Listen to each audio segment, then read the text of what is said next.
Welcome to This Week in Surgery Centers. If you're in the ASC industry, then you're in the right place.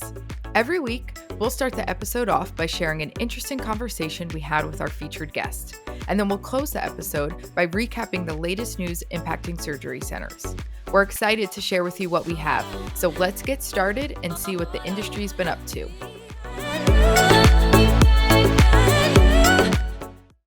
Hi everyone, here's what you can expect on today's episode. This week we're joined by Eliza Alberto-Widdowson. Eliza is the Director of Nursing at Mann Cataract Surgery Center, and she's here to talk to us about bridging the gap with nursing informatics. As technology's role in healthcare continues to expand, so too will the role of nursing informatics. So this is a really interesting and timely topic, and not one that a lot of people are talking about, but really should be. In our news recap, we'll cover what's going on with Kaiser and the California Nurses Association, the latest updates on the No Surprises Act, medical terms that are baffling patients, and of course, end the news segment with a positive story about a nurse who saved a man's life during a flight. Hope everyone enjoys the episode, and here's what's going on this week in surgery centers.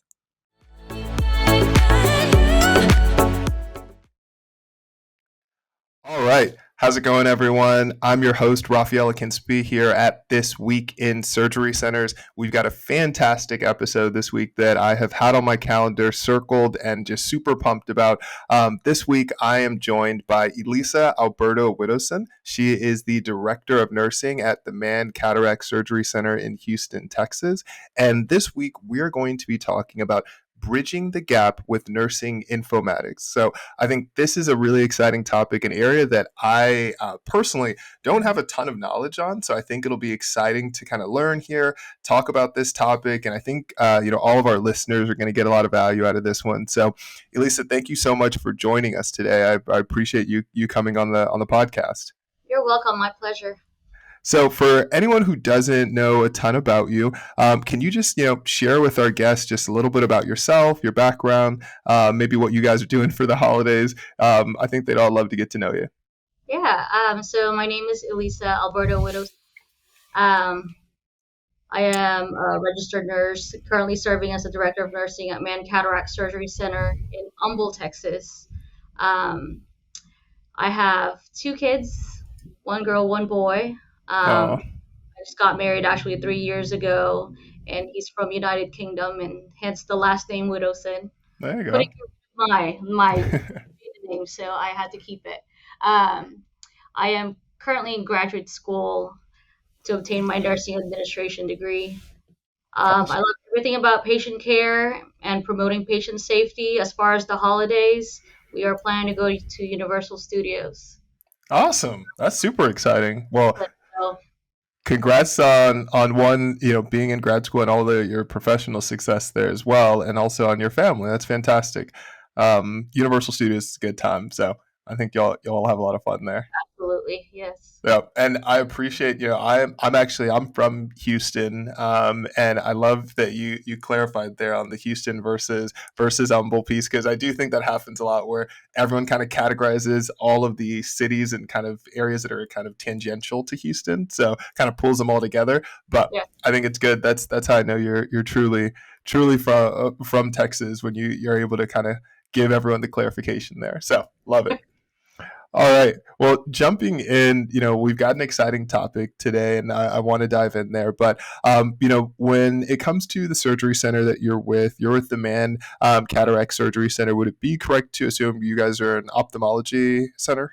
Yes, we are. Awesome. And for anyone who's not familiar with the Mann Cataract Surgery Center, anything you want to share about the surgery center before we get started? Sure. It's free marketing. So, well, Mann Eye, for those who do not know, it was founded in 1977. Dr. Mike Mann, who was the founder of our healthcare organization, always had a vision for innovation and advancements in technology, obviously to promote optimal care for our patients. I mean, that's always been his niche. Okay. Yeah. Our specialty is ophthalmology, and we have several board-certified surgeons who perform different ophthalmology cases, from cataract, glaucoma, and oculoplastic surgeries. And on average, we average about 660 cases between our two ASC locations monthly. Awesome. Awesome. That's fantastic.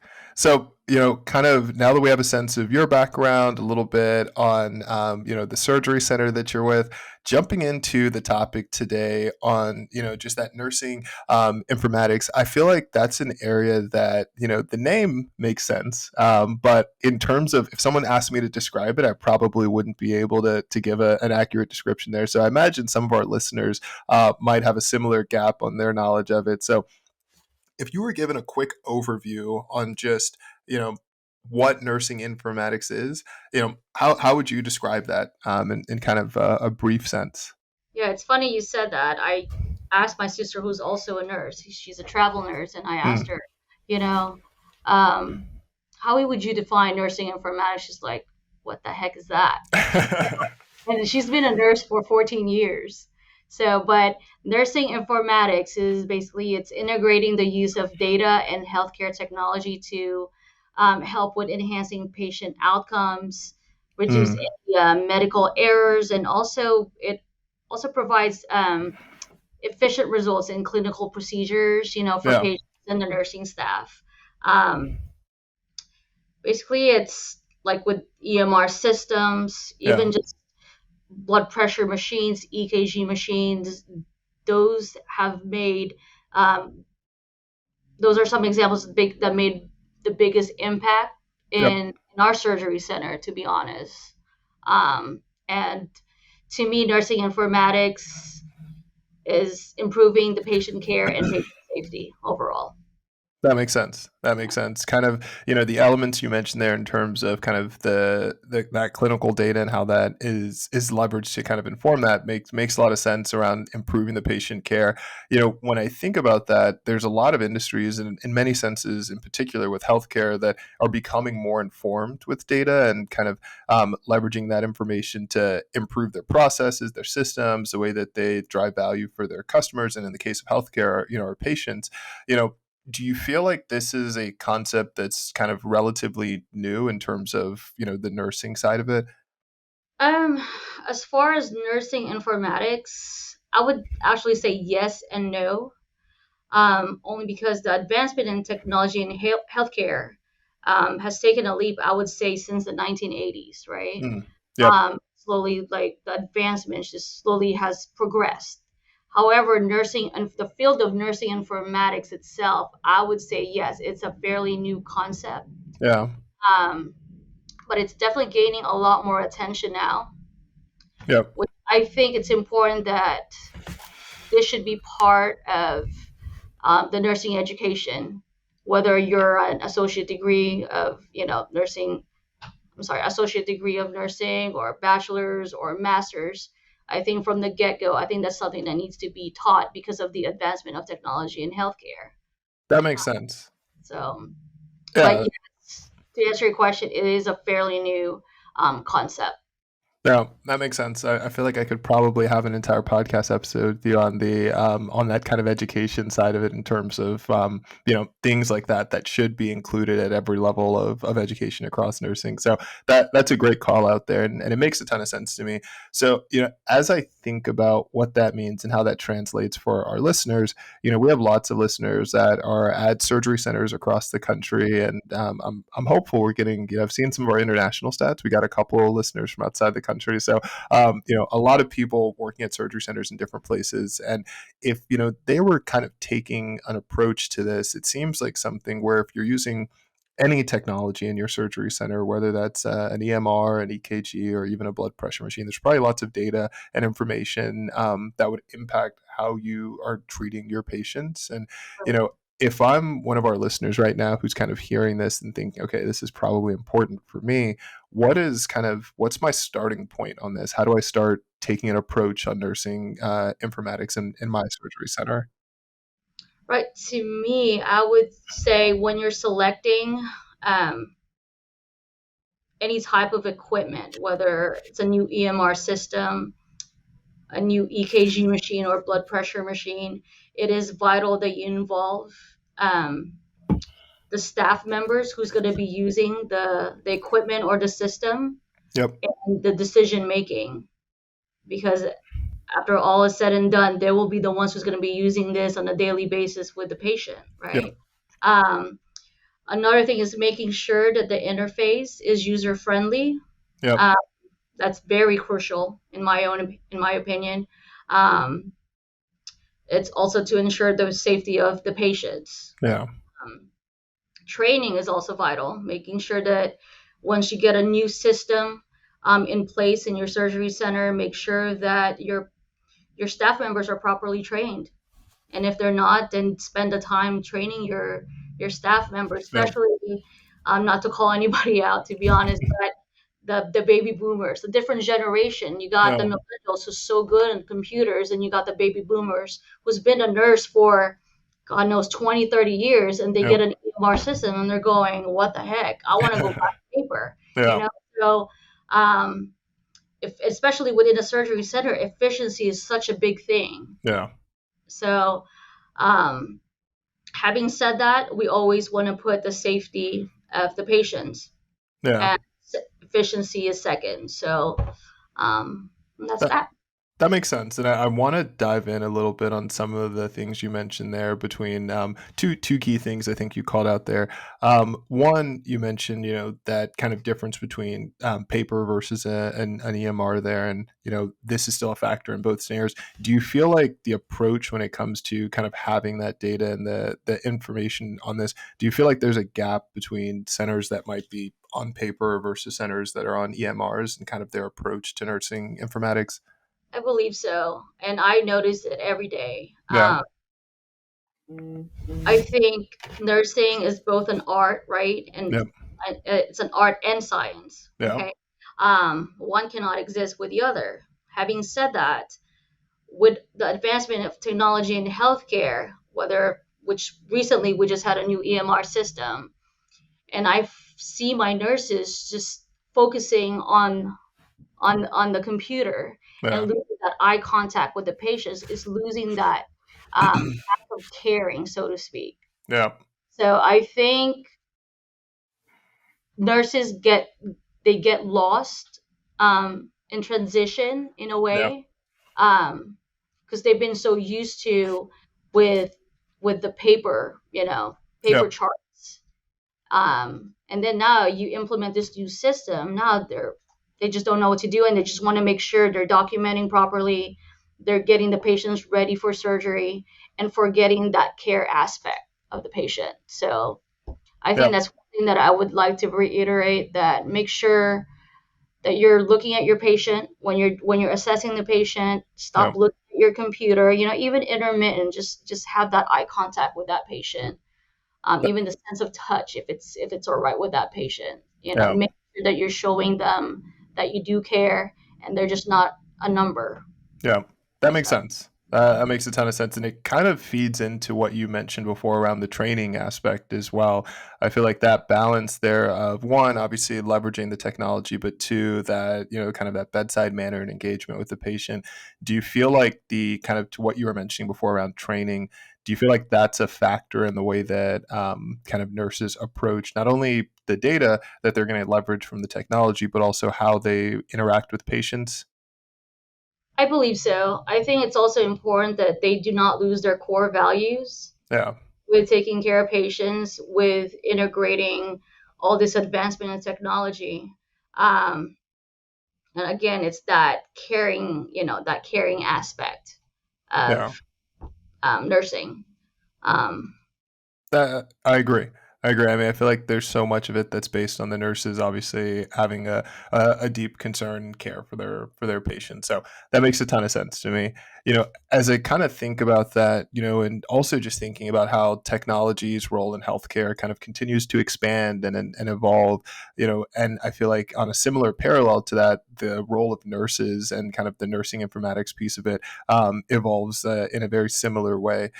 For our listeners, can you kind of share an example of how you've used your knowledge to kind of bridge some of the gap there between the new technology that's coming in and kind of the science and approach of nursing?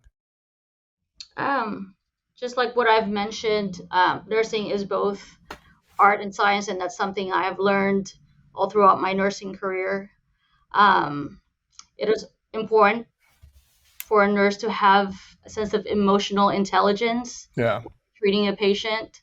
Um, and that's something that they do not teach in nursing school, unfortunately. That's something you just Yeah. have to learn even growing up. It's something that my parents bestowed upon me growing up, Yeah. from the Philippines, born and raised. Uh, Awesome. that's something that my parents instilled in me, respect, caring, and even if I didn't become a nurse, that's something that was in me, and that's something that I incorporate when I'm treating and taking care of my patients. And as far as a nursing leader, I try to bridge the gap by training those staff members that are needing the training, or or someone that needs education on emotional intelligence. And Yeah. that's something that's very, very difficult to fix, because True. that's like changing someone's personality. But you Yeah. know No, but that makes sense though. it's you learn in time, Yeah. on experience. So Yeah, that makes sense. I think both to that point around the emotional intelligence and that just kind of over time with the experience, it's ways that you kind of will get there. And I agree with you. Emotional intelligence is such a huge factor, and not only kind of nursing, but really in any professional environment. I think the way that we handle our engagement with other people and kind of the impact that it has on our business, but also on obviously the lives that we're engaging with, and especially in healthcare, it's super critical. So that makes sense to me. Awesome.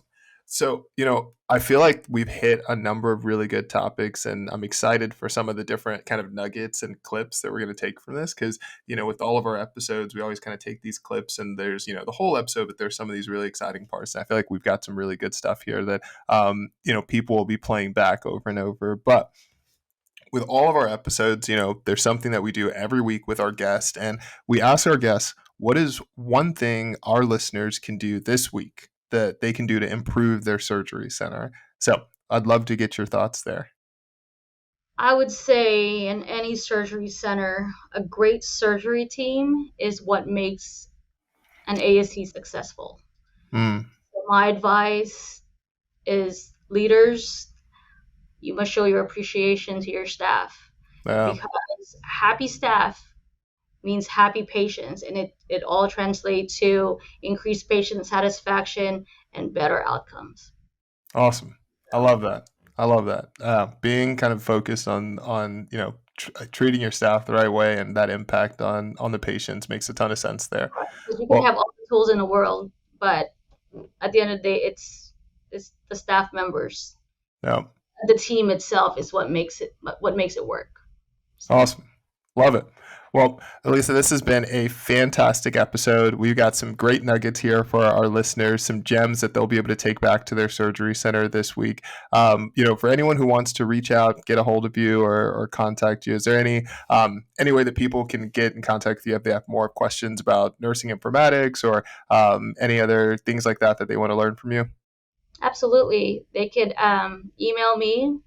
Um, it's ealberto at manni.com, manneye.com. Awesome. We'll have to have our producers put those links in the podcast description so that people can quickly email you. That's great. I appreciate this so much. Thank you for coming on the pod, and we look forward to hopefully having you back on. All right, thank you, Ralph. All right. Thanks. Bye.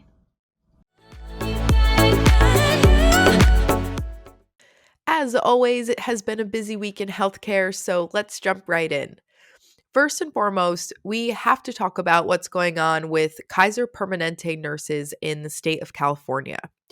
So, to set the scene, the California Nurses Association is a union that represents about 22,000 nurses across 22 different Kaiser facilities. In June, negotiations began between the California Nurses Association and Kaiser in an effort to avoid what would have been the biggest private sector nurses' strike in American history. Thankfully, on Monday, December 5th, after months of negotiations, the union announced that its nurses voted to ratify a new 4-year contract and the strike would officially be called off. So, what is in this new 4-year contract? This article from Med City News sums it up nicely. 2,000 new positions in Northern California, a 22.5% wage increase over the next 4 years, increased tuition reimbursement for nurses continuing education, a guaranteed 3-month stockpile of personal protective equipment, scaled workplace violence prevention plans, and lastly, a promise to eliminate racial and ethnic disparities in patient outcomes, promote culturally competent care delivery, and expand the diversity of its workforce. So, there's a ton of stuff in there that is groundbreaking, but obviously this is a huge win for the nurses union, but also for patients in California, and the quality of care that they're receiving. These ratifications will allow nurses to work more safely and under better conditions, which will ultimately improve their experience and outcomes. In our second story, CMS delayed the enforcement of good faith estimates stemming from the No Surprises Act. So, just a quick reminder as to where we are today. Per the No Surprises Act, as of January 1st, 2022, providers, which includes ASCs, are required to notify uninsured and self pay patients of their ability to request a good faith estimate of expected charges and deliver it to the patient upon their request. So, and even though the good faith estimates will ultimately be expected to include charges from ancillary providers involved in the procedure, CMS delayed enforcement of those charges from co-providers and co-facilities for 2022, and the enforcement was expected to begin on January 1st, 2023, just a couple weeks away. But CMS has actually now extended that date in the enforcement of that indefinitely. So even though the enforcement is not happening just yet, it absolutely will come eventually. This is one of those things where waiting for the federal requirement is not the recommended approach. I know there's been a lot of questions, concerns, even lawsuits around the No Surprises Act, but patients are becoming more familiar with it, and they are becoming more vocal when it comes to their rights and what they consider fair, and wanting to know exactly what they owe as best they can prior to having their procedure done. So you'll still absolutely want to get ahead of what's coming down the pike, especially if it's something that's in your patient's best interest, and if done correctly, will help surgery centers get paid faster as well. So just know that right now it's suspended indefinitely, and we will be providing updates as soon as there is something to share. In our third story from NBC News, Dr. Michael Pitt is a program director and professor at the University of Minnesota, and he recently polled 215 non medical folks on common words and phrases that mean something different in the medical world than they do in day to day conversation. I thought his findings were really eye opening and just wanted to share what he had found. Um, to start, he found that patients were getting confused with the terminology of negative and positive. So, for example, the fact that a negative cancer test is actually a good thing and a positive cancer test is actually a bad thing can be confusing for patients. Using those simple terms can kind of trip people up. Um, Another example he shared is when you have a chest x ray done and the doctor tells you that it was very impressive. 79% of those polled said that they would assume that an impressive chest x ray is a good thing, but in fact, it means the doctor has something that he or she is worried about. Other examples were describing a tumor as progressive or telling a patient that we're going to put you to sleep, which is a saying most have only come across at the end of their pets' lives, unfortunately. So simple terms like that can be misconstrued by patients. And lastly, he said the term most surveys were confused about was occult. Those surveys thought it was related to witchcraft or meant something demonic when it actually does not in the medical world. So, First, I thought these data points were interesting in general, but also just a reminder to remember that speaking clearly with patients is so important, and even simple words like the one shared and not even the complicated medical terms can still leave patients feeling confused and maybe more stressed than they have to be. And to end our news segment on a positive note, in a story shared by the Daily Nurse, Cassandra Josie and an unnamed doctor helped save a passenger's life in the middle of a flight. The flight attendants asked if there were any medical personnel on board, so a doctor jumped up and accepted Cassandra's offer for help after she shared that she was a nurse. The passenger was unresponsive, and despite a tight aisle, no tourniquet, and turbulence, she was able to start an IV and provide much needed fluid. So, thanks to Cassandra and the doctor, the man is now awake and stable. And that news story officially wraps up this week's podcast. Thank you, as always, for spending a few minutes of your week with us. Make sure to subscribe or leave a review on whichever platform you're listening from. I hope you have a great day, and we'll see you again next week.